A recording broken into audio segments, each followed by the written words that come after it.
Thank you so much for joining us today for the Pastor's Potluck Podcast. Here on the Pastor's Potluck, it's similar to a normal potluck where you might get something that you want and there may be something that you just want to pass up altogether.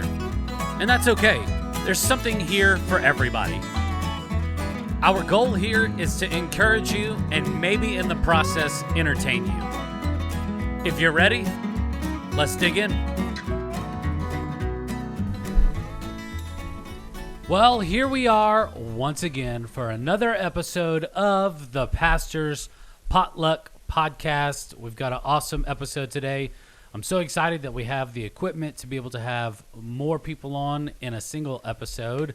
And so we are joined today by Pastor Anna and Pastor Scott. And we are all dealing with some kind of like allergy or sinus thing today.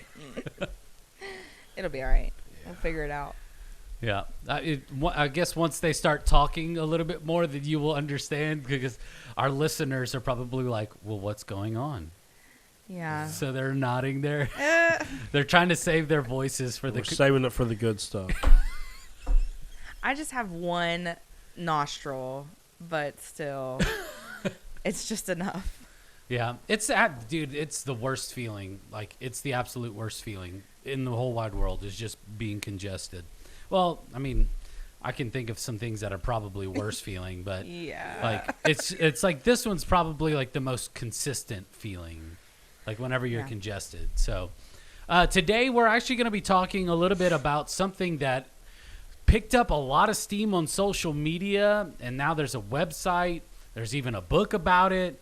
It's a very interesting topic, and the topic is preachers and sneakers, or preachers in sneakers. Yeah, there you go. Preachers and sneakers. N, yes, N, like the alphabet letter. Yeah. Preachers, So sneakers. they've been around for a couple of years, and it started off just on Instagram, and some dude just said, I recognize those dude, like that pastor's shoes. And so he posted a picture of the pastor wearing the shoes, and like, this is Pastor so-and-so, and this is how much he paid for these shoes. Yeah. And that was it. And so it just one by one just did these things, going through live streams or whatever. And then it picked up a ton of steam. When did you get introduced to this preachers and sneakers? You go first.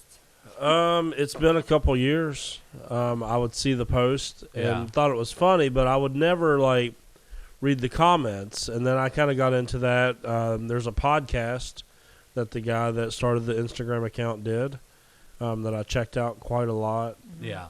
Just to hear the different conversations.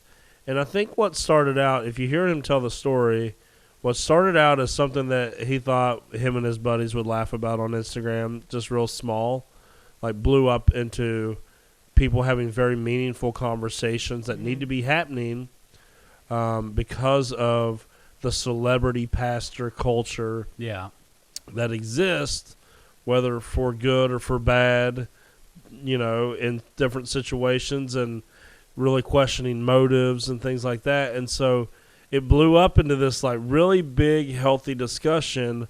Although then there were still some people that were like, oh man, we cannot believe that you're dogging these pastors. You don't know how hard they've worked for what they get, and on and on. So there's like two sides of every coin on this, but it's been a couple years now. But I think what really locked me in was listening to some of the podcasts to hear the heart behind it. Really changed like my engagement with it, was let me know that it was something really interesting to be talked about, and something I think that everyone should wrestle with.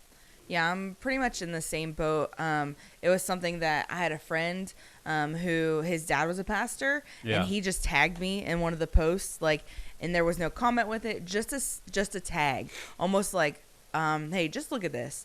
And I remember looking at it and being like, what is this at all? And then I think we had a conversation here within the staff years ago now, just kind of like bringing it up and being like, man, like, who would have thought that some guy just like because the guy who started the account, he just was a shoe guy himself. Yeah. And he was selling shoes, like whatever. And he just took notice, and he was just like, isn't this interesting? Yeah. Like, that was literally the start, like Scott mentioned. And it just kind of took off. And he actually kept his identity hidden for like 2 years. Yeah. Because he was like, what do I do? Because there were people who loved it and people that desperately hated it. So it was like one of those, the mystery actually made it interesting. It was like, who are these people? I think once the mystery was gone, it became less fun. Yeah.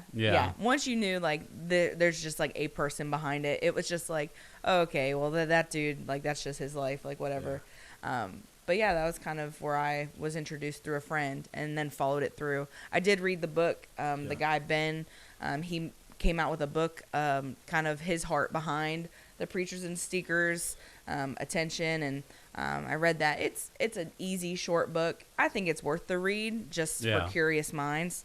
But I think it's so interesting for me because, first off, I mean, they talk about, like, whenever they break down these, like, what people are wearing, you know, if it's like a full outfit, they'll go through the jacket, the belt, the pants, the shoes, and you know, and you add all of this up. I've never even been close to having the amount of money just to spend on an outfit, and it is in the thousands of dollars. Yeah. I find that interesting. You almost kind of get drawn. It's just maybe it's just the culture that we live in, but we like nice things, and I don't think there's anything wrong with us liking nice things, or maybe doing something special for our significant other. But it's almost like a whole nother tax bracket. Like, if you start to think, like, okay, like this dude's wearing $5,000 or $6,000 just in one outfit. Yeah. And so, I mean, I'm intrigued by it because I don't know that I could ever afford a $1,000 T-shirt or whatever. Yeah. But you're just drawn to it to an extent because maybe it's just a curious side. Am I wrong? Am I missing the mark on this? I mean, it's almost kind of like whenever people see like a car accident, like they come out of their homes and they're just like, what's going on? You know, people are drawn to stuff that's just interesting, I should say. You know, is that do you think that's why it picked up so much steam, is because so many people are like, I'm curious, like, how much money they spent on a stinking shirt? Well, I think that it picked up a lot of steam because what we know historically to be true about church people is they like to talk. And that's I mean, honestly, if you offer up some good fodder for church people, man, they will go crazy for it. Yeah. Especially if they can poke fun at people that, like, let's say that they theologically disagree with someone. Well, this is just another thing that creates further separation, to not treat them like a person and treat them, you know, it gave church people exactly what they wanted, which is why it was so polarizing.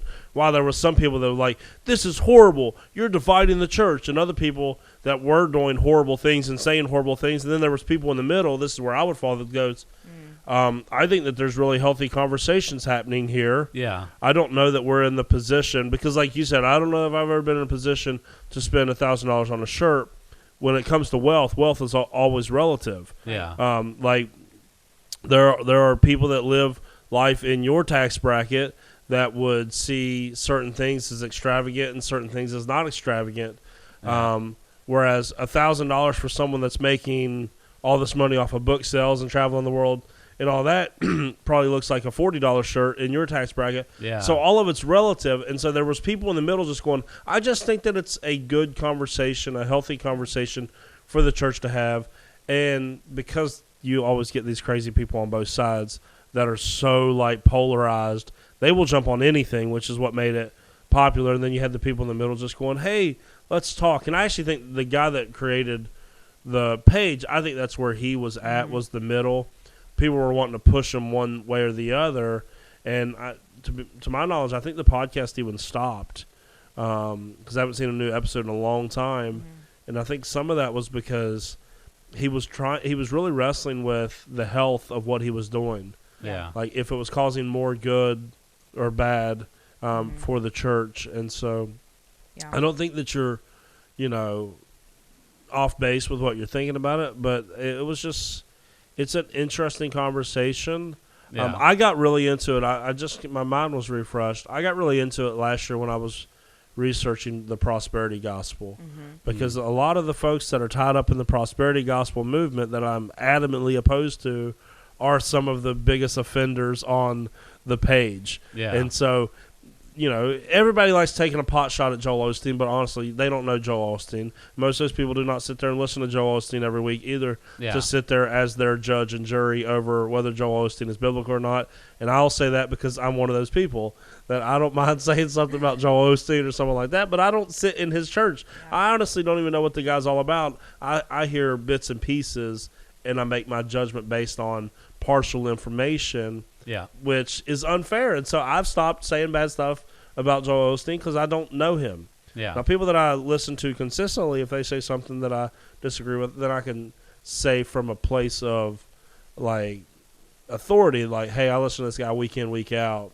There's something wrong. Yeah. And so that's something I want to work on, is not just calling out Stephen Furtick for having a $1.7 million house.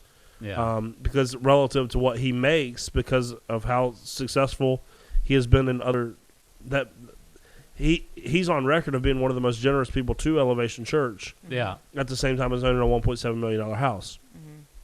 Does he need a $1.7 million house? I don't know, but he gives like 40% of his salary away to the church. So it's just a interesting conversation. Yeah. Well, I think that, like, your questioning of saying, like, man, this is attention grabbing, is that wrong or right? Like, I don't necessarily think that attention grabbing, it has a wrong or right. I think it has a healthy and an unhealthy. And I think that that's kind of what we saw come through that cultural shift towards the preachers and sneakers movement, the prosperity gospel teachers, celebrity preacher kind of mindset. Like, it's like, okay, is what is happening here, is it driving attention to it? Yeah. Is that attention healthy or unhealthy? Is the way that I view these people, is the way that I view their accomplishments, their book sales, their whatever, like, am I looking at that in a healthy or unhealthy way? Are they doing these things to create a healthy or unhealthy impact on the kingdom? And I think that that's probably where some of that drive comes from, because culturally we are attracted to nice things. We are attracted to leaders. We are attracted to people who, have big charismatic personalities. Like, it's very natural. But in that, we do have to pay attention to, okay, why? Like, what's the why? Why am I attracted to this? Is it taking me to a healthier place because of it, or is it taking me to an unhealthy place because of it? And I think that asking those kinds of questions is really important. Yeah, it's made me, like, I don't do social media often, but I always, whenever I do get on social media, like Instagram, for instance, I always try to make it a point just to go through there, because, like, first off, like, let's be honest, I've got some pretty decent shoes. Okay, I'm not gonna lie, and I'm not mad at anybody that's on there. I just want to see, like, what because the other accounts that I follow on Instagram that give me, like, shoe news or whatever, I miss a lot of stuff because I don't get on social media that often. Just for the occasional meme fix and to see what pastors are wearing, are rocking what kind of shoes. But I think it's interesting. Where was I going with this? I just had the biggest brain dump ever. Hey, that's okay. But, like, it makes me do a lot of self-searching. That's where I'm getting at. It makes me do a lot of self-searching because I always want to be a good steward of my money. And my big thing right now is, like, okay, like, I'm saving up for my kids' college. Like, I will never have enough to, like, hand them, like, a $40,000 check and just say your school is paid for. But I can have enough to say, hey, like, I'm going to help see you through. I could pay for half of it, whatever, per semester, whatever. But seeing other people that are, like, doing these things, I don't know. I just want to be able to take care of my stinking family. Yeah. And I'm not even, like, caught up with shoes as much anymore. I don't know. I feel like I'm all over the place with this because I like nice things, but I don't want to have them anymore. I think that's a natural conflict, like especially for people who work not just in churches, but just like especially in churches, but just nonprofits in general. Like when you work because people give money towards your salary, like there is a natural conflict within you, like at least for me and those that I know in ministry and other nonprofit organizations, where you say, okay, do I really need to put the pool in the backyard? Yeah. Like, and if I do, that's fine. But am I putting in the underground $25,000 one, or am I doing the Target special on the weekend? Like, and I think that there's somewhere in the middle. Like, I think that there's those moments where, we are accountable for what we do, but there's also the opportunity to live out life in a way that honors God and also honors our families and honors ourselves. I think that is possible. Yeah, it's one of the things, like, and I guess I have to like speak just a little bit more on this. It's doing things for myself personally. Like, I think that's where I struggle with a lot, because I would rather do something for Erica or my 3 kids. I would rather them have the nice things and then me not receive anything. I'd rather them have like a nice pair of shoes and I just keep on wearing the same ones until they completely fall apart. And having the conversation, and we've talked about this even before, like we decided to do like a Preachers and Sneakers podcast episode, is like, like God has blessed me, obviously, like with an amazing job. I love it here. Mm-hmm. It's actually, I'll be honest, it's the most money I've ever made in my entire life. Like, God has blessed me, and I am blessed, I think, a lot my efforts getting up to this point by just being faithful and pushing people towards Jesus and loving people. And I think that's God's way of saying, you've been faithful, you've done this for so long, and here's a good way for you to be compensated for that. Which, even if people just got saved, like, I'm okay with that as well. Yes. I'd still do it for free. Yeah. But don't. Yeah. That's where the tension point of this whole thing lies. Yeah. Is that churches, at the expense of pastors for many, many, many, many years, wanted to teach them the value of humility by paying them below the poverty line. Yeah. To make sure that pastor don't get too big for his britches, so let's see if he even knows, where his next meal's coming from. Yeah. And that's the way that there's been a lot of churches that have treated their pastors like that. We choose not to do that. Yeah. Here, we place a high value on our staff here at Southbridge Church. There are people that agree with that. There are people that do not agree with that. And I think the big issue around the Preachers and Sneakers type conversation comes from motive, because there's a big conversation to be had about all the times in the scriptures that the scriptures talk about how God has blessed you. God has blessed you. God has blessed you. God has blessed you. Mm-hmm. And He's for your joy. He's for your happiness. He is for your, don't get weirded out, for your prosperity in a lot of ways. And yet, there's also this balance of good stewardship as well. And so, like, where's the line draw? Like, I think it falls for different people, but I also think it has to fall with the person that it's happening in their heart. Yeah. So here's the funny story. I don't think I've ever told you this, and I'll keep the person anonymous. So when you Are came, they sitting in this room? No. Dun, dun, No. And like you said, we are all 3 very big shoe people. Yeah. Like, I've been a shoe person. Yeah. Like my mom and dad used to do this thing when I was in school. They would only pay up to $60 for a pair of shoes. If I wanted something above and beyond that, I had to put my own money out. Dude, my limit was 40. My dad was adamant. So I would pay above and beyond, or I learned how to years. find the best shoes I could, clearance, something like that. Or I worked at a shoe store in college, and I would get discounts.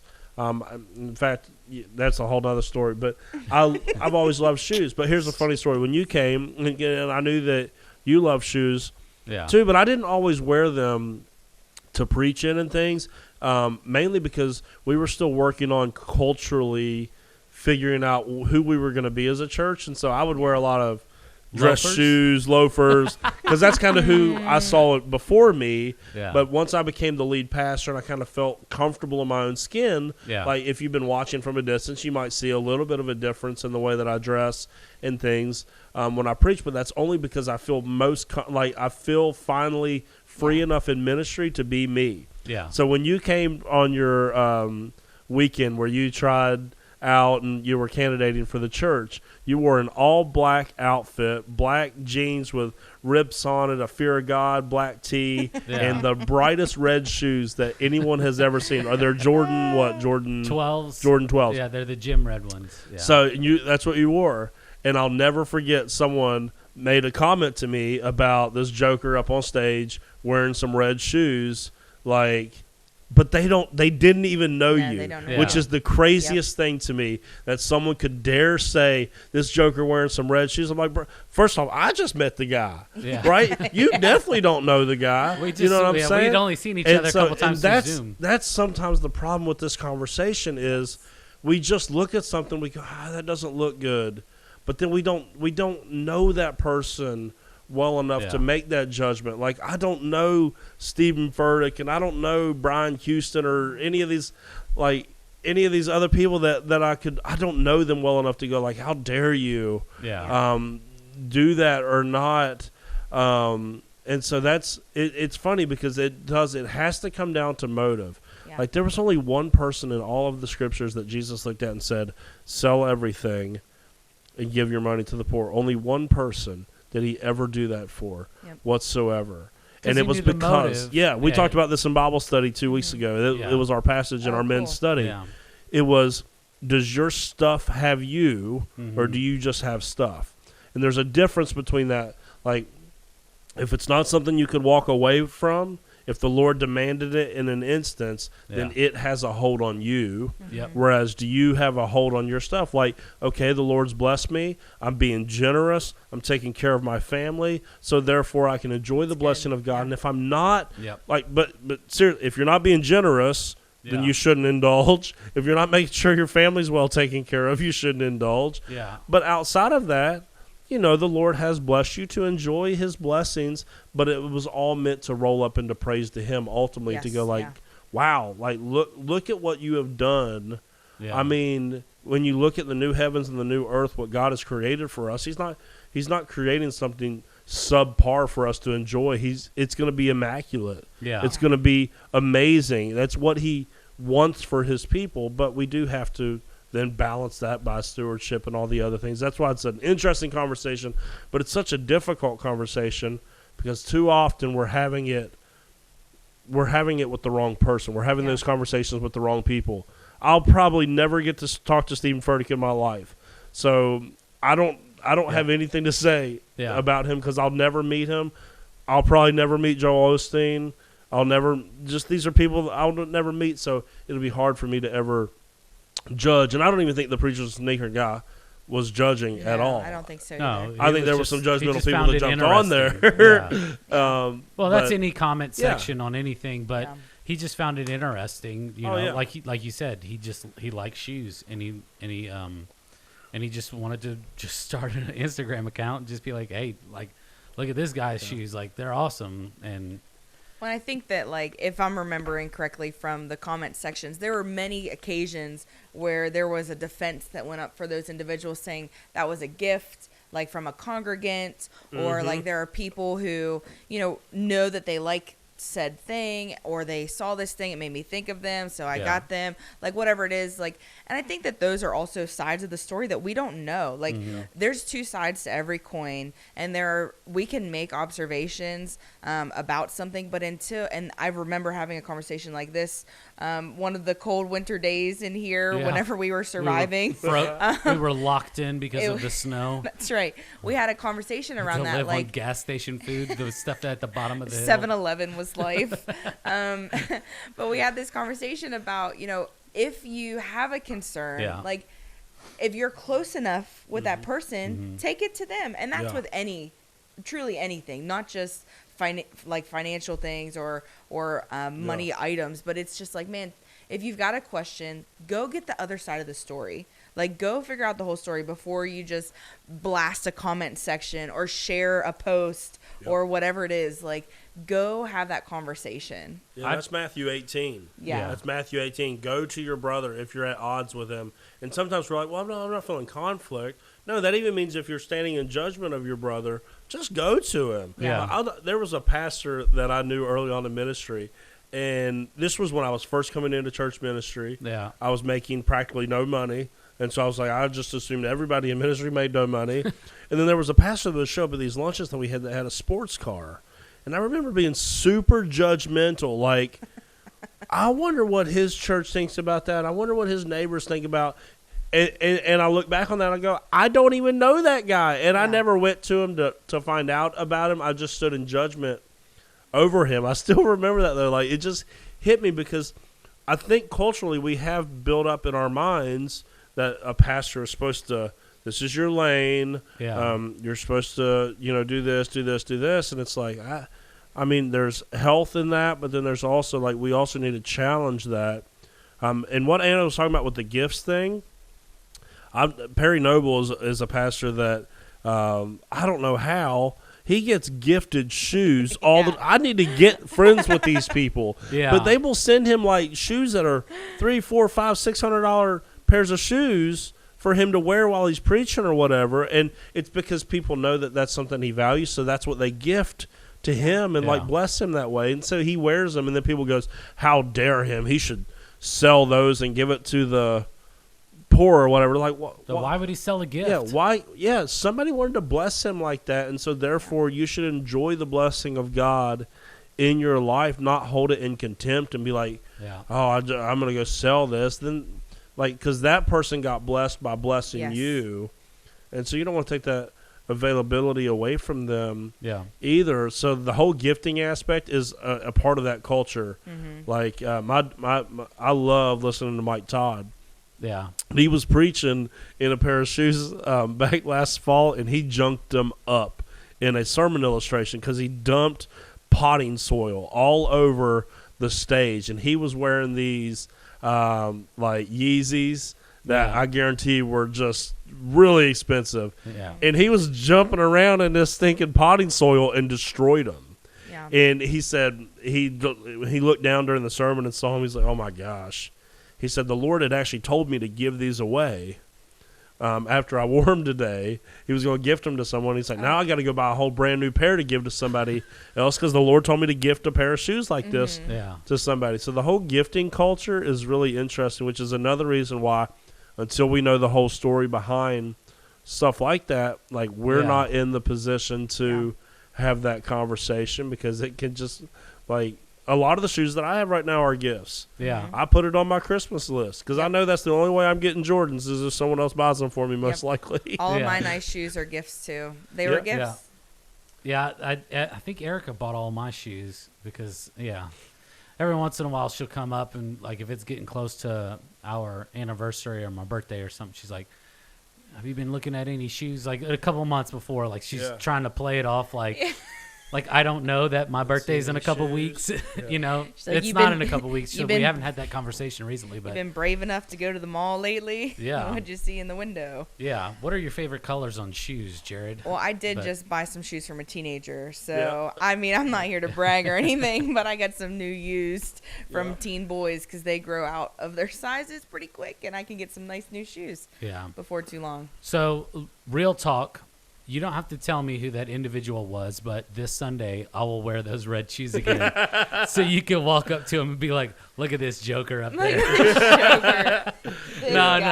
I know that if that person still attends here, they know you now. Yeah. So it was the interesting Tyler? dichotomy of it. No, the interesting dichotomy of it was they said something before they knew you, and now if you were to wear those red shoes now that everyone knows you, they wouldn't even think twice about it whatsoever. Which is why, and I'm just making a joke out of it because I know that once people like actually take the time to get to know someone, and then they're the real person behind it, then like all of this other stuff, shoes, cars, whatever they're wearing, it doesn't matter. It really doesn't matter. Yeah, it doesn't. Like if they're coming up to church, okay, like backtrack a little bit more. The reason Stephen Furtick gets so much money, I think, for his salary is because look at the kingdom impact that he is making with the 12, 14, 16 locations that he's got, and then the thousands upon thousands of people that call Elevation Church their home. Yeah. If Southridge Church started opening up a Charleston church, because we have all these different little areas of Charleston or whatever. So Allen Creek Church and whatever, all these other weird areas around here. It still drives me nuts.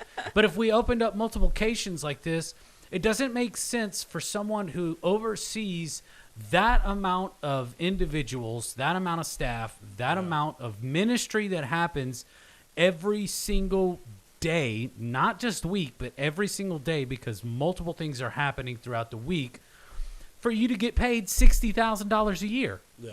I don't know what you make, and I'm not saying that that's what he makes, but I use that number as an example. Yeah. They should be compensated for or given that salary for the amount of effectiveness that they are having, because they take so much more on their plate than just a church that's down the road that has 40 people in it. Yeah. Well, I think that one of the... It's just like you said. It like the pastors that oversee these different ministries should be compensated for the amount of responsibility, but also the amount of ministry that is going through that specific ministry. Yeah. So if you've got a youth ministry that's got 10,000 kids in it, or even 1,000 kids in it, like getting paid peanuts on it, because a lot of times there's stuff that comes out of our checks to help, cover some things like that, because God says, hey, I want you, not your budget, to buy pizza for everybody. Yeah. Right. Yeah. And so you're obedient with that. Yeah. Maybe it's just a sore spot for me, because like you said, I started off in ministry and I got paid peanuts. Yeah, it's biblical. Paul says that a minister of the gospel is worth a double portion. He was talking salary wise, that they are worthy of a double portion. And then you get churches that pay their pastors below poverty line as a full time, and they don't want in the old time church, it would be like, we're going to pay you this. We don't want your wife to work either. Yeah. We want her to be home. We expect her to be at home with the kids, but then we're going to pay you peanuts and then have you figure out how. And what a lot of people don't realize about pastors is we're self-employed. Yeah. So we have to provide our own insurance. We have to provide. You got to pay your taxes, ministry experience, all of this sort of stuff. Your Social Security, your income tax. Yeah, we have to pay personal. What is the tax that we pay? The self-employment tax, which is like 15%. Yes, we get a parsonage allowance that helps with the amount that we get weekly, but it ultimately doesn't offset our tax bill at the end of the year. So there's a lot of stuff that goes into it. Yeah. That when you pay a pastor below poverty line and then expect his wife or husband, because we're big fans of that as well here. Yeah, you expect them to live below the poverty line. And I could get it if the church is small. There's only a certain amount of income that comes in, so you can't just go, hey, well, we think that you're worthy of this, even though it's not our budget or whatever. Yeah. But yeah, now I heard James McDonald in a podcast a couple months ago. He was talking about what went on up at Mars Hill with Mark Driscoll, and there was a big podcast that came out. I was a big fan of listening to it. Yeah, I was actually talking about that to somebody this morning. Yeah, if you're not familiar with all that, you need to go check all that out. The Rise and Fall of Mars Hill. Yeah, the Rise and Fall of Mars Hill. But I remember, because everyone was being very critical of Mark Driscoll. James McDonald, who is a friend of Mark Driscoll, was on this podcast, and he said, listen, it's easy to sit and tell one side of a story, and everyone sit in judgment over a guy that they've never met. He said, but I'll tell you this much. He said, until you're the captain of the ship, it's hard for you to tell the captain of the ship how he ought to operate the ship. And that's that thing. It's like, until we know what it's like to the burden of pastoring, the amount of people that these folks pastor, it's hard for us to say, oh, yeah, no, sorry, you don't deserve those shoes, or you shouldn't do that, or whatever. Because until you're the captain of the ship, you don't know what it's like to be the captain of the ship. And that really hit me, because I was super critical of Driscoll over the things that I was hearing.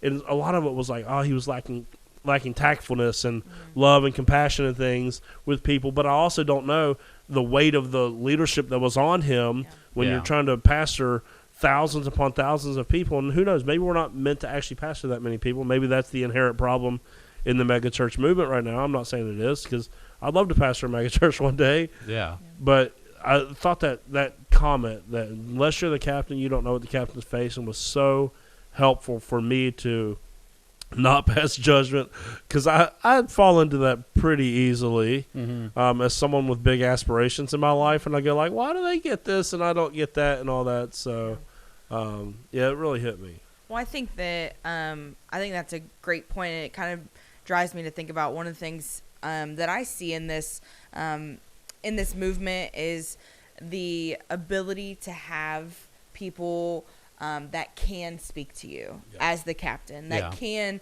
come to you from a place of honesty and love and grace, and the willingness to hear that, like the willingness to hear the comments and not, want to fight. I think one of the comments in the Preachers and Sneakers book, one of the chapters, he talks about, like, why are those things making you defensive? Yeah. Like, how come that question or that inquiry made you defensive? Like, that's an opportunity for you to search your own heart. Myself included. I've had comments made, not necessarily financially, but there have been things like that in the past too. But a comment made about maybe how I'm running a ministry, and it's like, hey, like said comment, and I instantly feel hot, or my chest gets tight, or whatever, and I have to say to myself, like, okay, take a breath, Holy Spirit, why do I feel like this? Like, why is that feeling rushing over me? And I think that that's something that every Christ follower should be aware of, because the Holy Spirit does guide us and direct us. And when we feel that tightness, when we feel that defensiveness, maybe, just maybe, it's God trying to teach us something in that moment, like an opportunity to check our heart. As John Chris would say, check your heart. And it's true. Like, and I think that having those people who can talk to the captain, and the captain is willing to listen, that just really helps de-escalate some of the tensions that can rise in situations like that. They mentioned on that Mars Hill podcast that one of the big issues that happened with Driscoll was he refused to submit to any sort of leadership, so he removed anyone that could say anything critical to him, and that's where a lot of leaders get in trouble. That, like, somebody made the mention to him, was like, hey, you just need to submit to somebody. Just submit to somebody. And he said, nobody's on record. Level. He said, I'm not going to submit to someone that has a smaller church than me. Right. And that's how you get so far off course. You go and so you hope that these people that you're seeing have those people that can speak truth to them. Because if not, man, you will. That's the power of Matthew 18. If you don't have people that can speak truth to you and go, hey, you know what? I don't think that was a very wise decision. Eventually, you end up as the emperor with you're out in public with your underwear on, and nobody has the ability to tell you that you look like a fool or anything like that. Because you're wearing your fancy see-through clothes. You're looking great. That's so important. If you don't have people that can speak truth into your life about these things, then they will have a way of taking control of you. Just someone that can motive check you and go like, hey, what's going on with that? Like, Megan and I were having just an incredible conversation about this recently, because I was just telling her, I just have come to the point where I find social media to be useful for ministry purposes, and I find zero value in it for any other purpose whatsoever anymore, because I don't understand the culture of us sharing everything about our lives with a bunch of people that if they didn't hit a add friend button, I wouldn't even they would be so inconsequential. And I don't mean that like demeaning. I just mean like, I'm not trying to do life with 2,000 people. Like, so their opinions and what they're having for dinner, or their Christmas pictures and all this crap, I don't even care. So, like, I don't want to see that. And so I don't want to share about my life either, to be honest. Like, I've just found no value in it, because when I see the way that I used to do social media, like if I would post a quote or something, I told Megan this yesterday. I said, the reason why I post certain quotes, or I wanted to post a video of Landon's game-winning shot 2 weeks ago so bad, and I didn't. And I said, and I know the reason why is because I have this issue that when I post something, if it doesn't get likes, then I start to think, why is it not? Why are people not resonating with this? Yeah. Yeah. Why is my, I have this Facebook page, shameless plug, that's Pastor Scott Beha. It's a public figure page, which is such a follow it. stupid thing for someone with a church my size, right?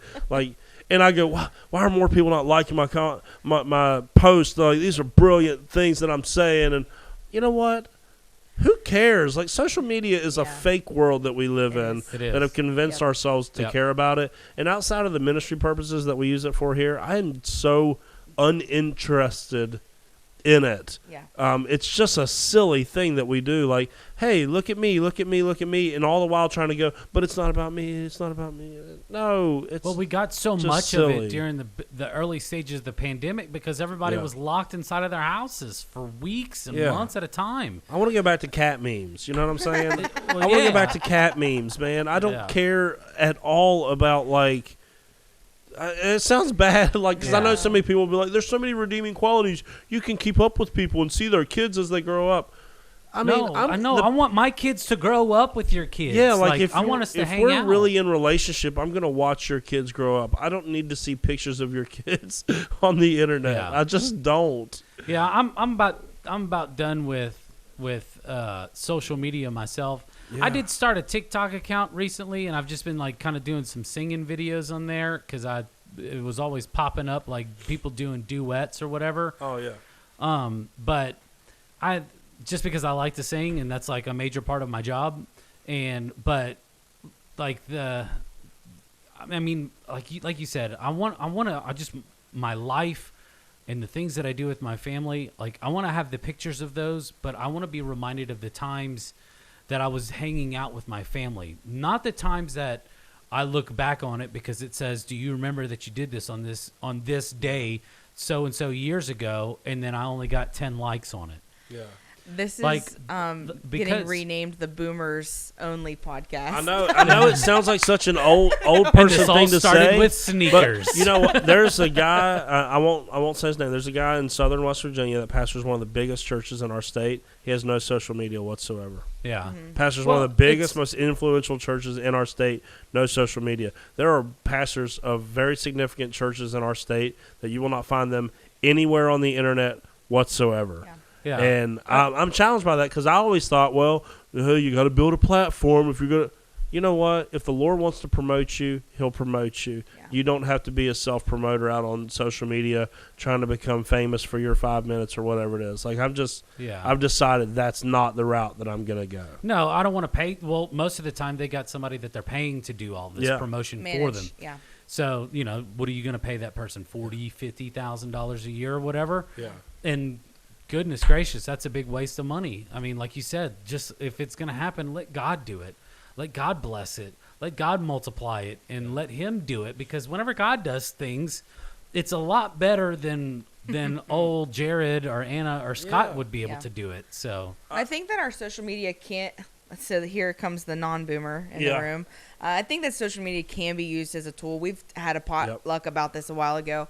But it truly goes right back to motive. Yep. Right back to motive every time. And one of the things that I just heard from a Christian influencer, she's very, very active on social media. She just came out with a book. The book's called Who Are You Following? Mm-hmm. And it's all about social media. And she made a comment. She said, who you are in private is what matters more than who you are in public. Yeah. And talked about how the overflow of your private life will eventually be public, and are you okay with that? Yeah. Like, and that's like her mindset in approaching social media. Like, if my private life is at a place where I'm okay, if it went public today, then I will be active on social media. If my private life is in a place where I would not want it to be public, then I need to address that and then move forward with my social media presence. I just thought that was such a valuable bit of information that I think fits into the social media, big culture world that we're in right now. Yeah, Furtick said it a long time ago in one of his sermons that the reason why most of us sit around depressed and anxious is because we are living a life where we're watching other people's highlight reels and we have no idea what it looks like behind the scenes. Yeah. Like that's all people post out on Facebook is the good stuff, or like seeking attention. So if you can't post something with pure motives, you don't need to post it. Like I'm not totally off the social media bandwagon, because I do think that you can post stuff out there that is uplifting and not self-serving whatsoever. But I don't think that's always our motive. In that I think there's always so we have to be very careful with that, because we're not showing people the real us. When all it ever is the highlight reel. It's not, or if you do post something bad, a lot of times it's like attention seeking. Like, hey, focus on my tragedy. And even that is self-serving in and of itself. And so I'm not giving up on social media, because I think it's a valuable ministry tool and a way to lift people up. I just think this whole thing of me documenting everything about my life for a bunch of people that I do not care about whatsoever, outside of the fact that they're people. So, Jesus loves them, me too, all that. But I just don't want, they don't have to know everything about, honestly, I struggled so bad. 2 weeks ago, this was funny. It'll be like, aren't you talking about the exact opposite of what you're getting ready to do? Yes. Landon hit a game-winning shot. I saw that 2 weeks ago on a Saturday.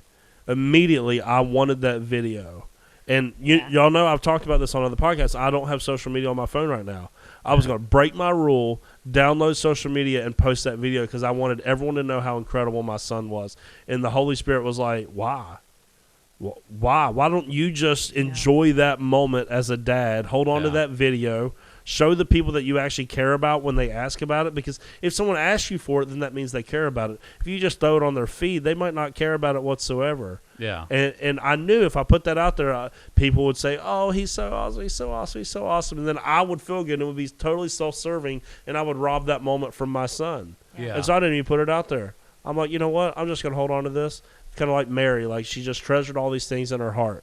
She could have went on blast about how she just gave birth to the Savior and what a big deal I am and all that. And it says she cherished all of this in her heart, because not everything the Lord does in our life is for everyone else. That's a good word. One of the things on social media, and we'll after this we'll switch it over to the mystery meat, but it's just that we're called to be a reflection of what God has done in our lives and point people to Jesus in a way that that Jesus is more inviting than he already is, because he's done something in our lives.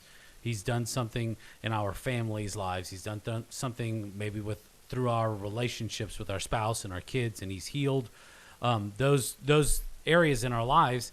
And it's difficult because not a lot of people get the likes because of that, whenever we point people to Jesus. But it's okay you get a lot more traction whenever you blast somebody politically, who maybe your political ideologies don't line up. And that's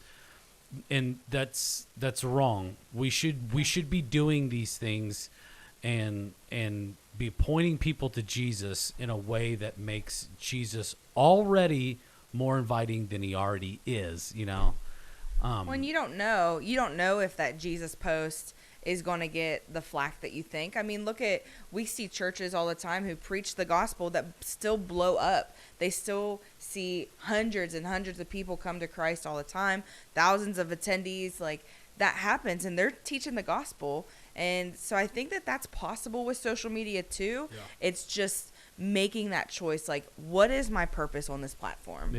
If my purpose is to pursue the kingdom, to present Christ to a world who desperately needs that kind of light, then God can choose to do whatever he wants with it. And maybe that means you only have 200 followers the rest of your online career. I'm all right but with maybe your influence on those 200 people is bigger than you ever imagined.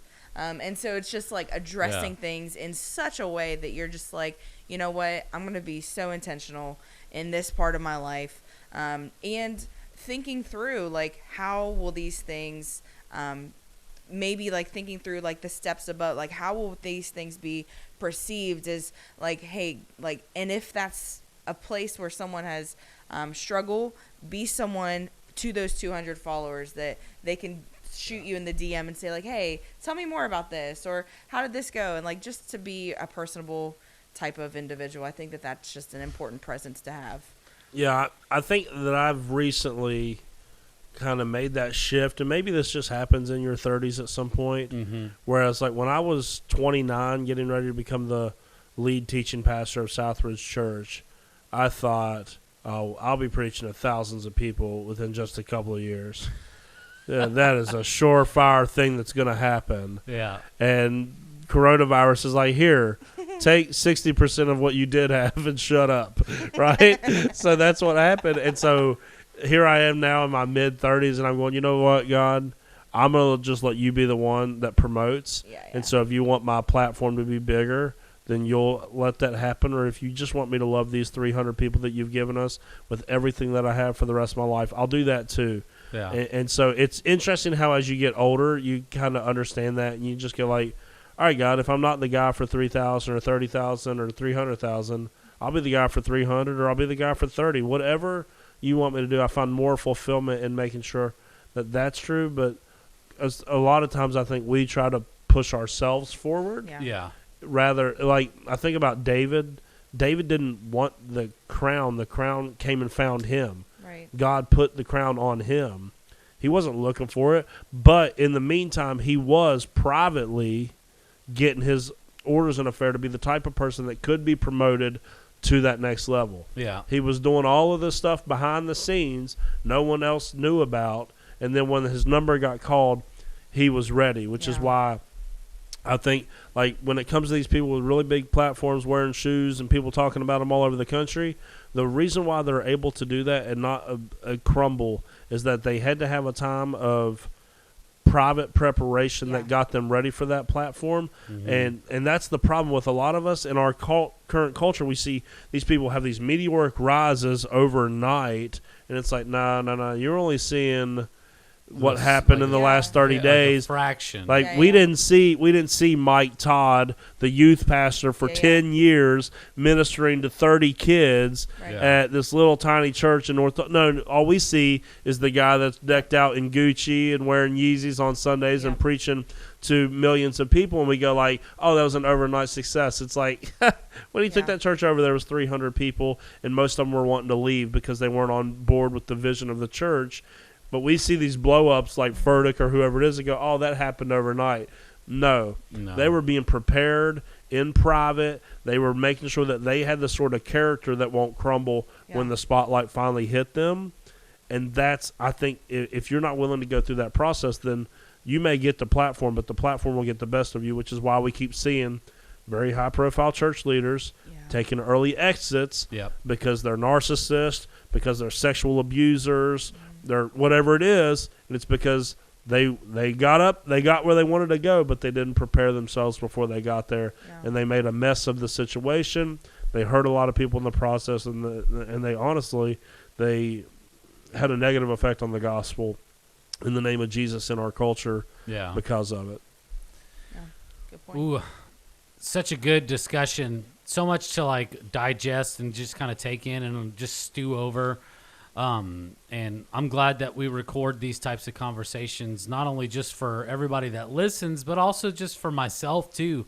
I go back and listen and continue to learn and grow and be challenged and be more sensitive to the Holy Spirit. Like whenever he's like, okay, was that a tension point for you? Like, let's get to why it is. So, really appreciate it. I was actually kind of nervous because I'd never listened to a Preachers and Sneakers podcast episode yet, and I kind of talked with Anna. She's like, just go with the flow. So that's how the potluck works. You just go down the line. Just go down the line. You get what you out. Yep. And figure it out. If it looks all right, you just put it on the plate. Kind of like figuring out what the mystery meat question is this week. I'm nervous because you are the only two that have put questions in there so far. so I'm real nervous. So I'm here for it. Speaking of social media, womp womp.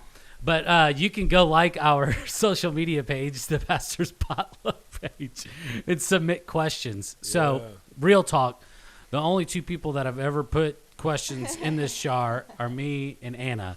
So I feel like I'm getting set up now. You are getting set up. Well, there's probably like so. We want to know how much you paid for your sneakers. There's like a 68% chance that one of got, these questions is going to be about chickens. I've got Hey Dudes on. I got my Hey Dudes on, and they're already stained up and dirty because I wore them in Ecuador. I'm wearing my fuzzy and they were a Crocs. gift. So, those of you who are listening and or watching, or maybe you go and do both, whatever, it's all good. We don't judge. We actually appreciate it because it helps our views and listens. So you can go to our Facebook page and send us an instant message or a private message and submit your question for the mystery meat.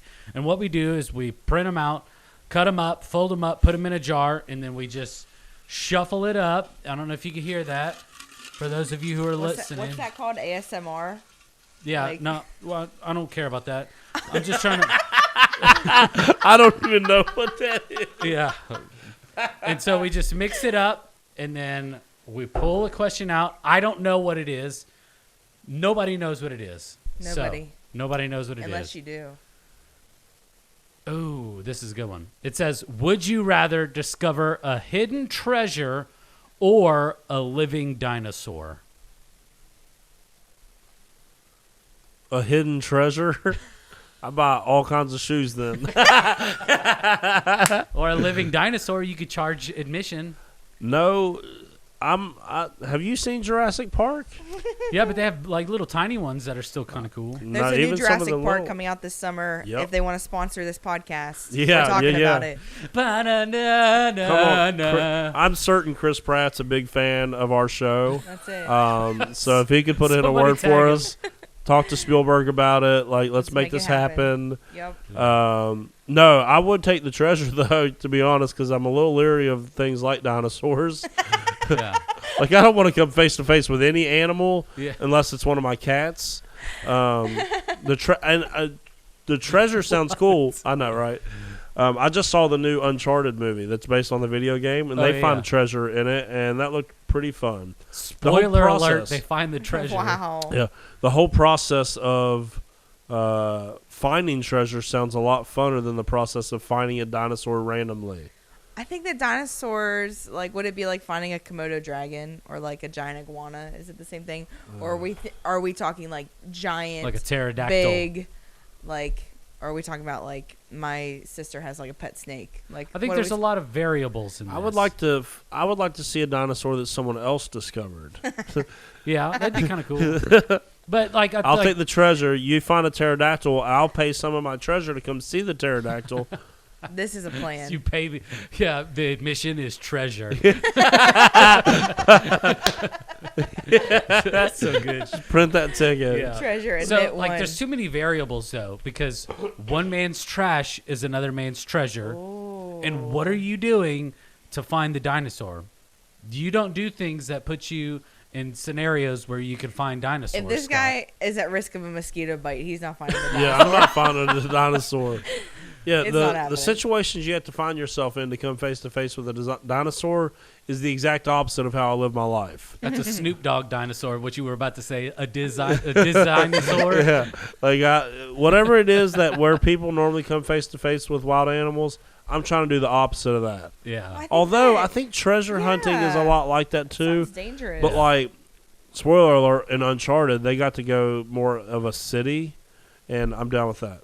Well, this says to discover, so it's not like maybe it just like happened. Like you're on your way to Kroger, and you're like, oh my gosh, a dinosaur, or oh look, treasure in this pothole that they haven't fixed yet on 119.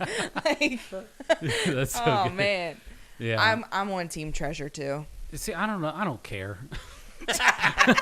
That's why the mystery meat's so good. You know what? At the end of the Yeah. day, I'm not certain that either of those is ever going to apply to my life. So Yeah, I mean, like, I get excited whenever I find like a penny in the parking lot. I'm like, oh, treasure. Me too.